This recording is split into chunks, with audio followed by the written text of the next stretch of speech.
இன்னைக்கு உலகத்துல ஏறத்தாழ 6000 மொழிகளுக்கு மேல பேசப்பட்டாலும் அதுல 2500 மொழிகளுக்கு தான் எழுத்து வடிவம் இருக்கு.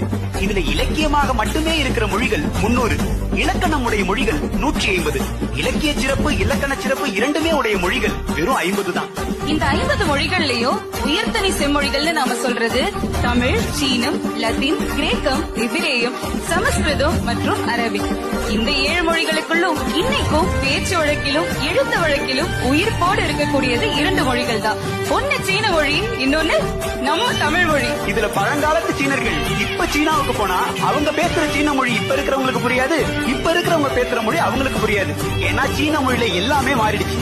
ஆனா தொல்காப்பியர் இன்னைக்கு வந்தாலும் அவர் பேசுற தமிழ நாமளும், நாம பேசுற தமிழ அவரும் புரிஞ்சுக்க முடியும். ஏன்னா கடந்த 2800 ஆண்டுகளா தமிழ் மொழி எழுத்து வடிவத்துல தான் மாறி மாறி வந்திருக்கே தவிர ஒலி வடிவத்திலையும் உச்சரிப்பிலையும் எந்த மாற்றமும் அடையல.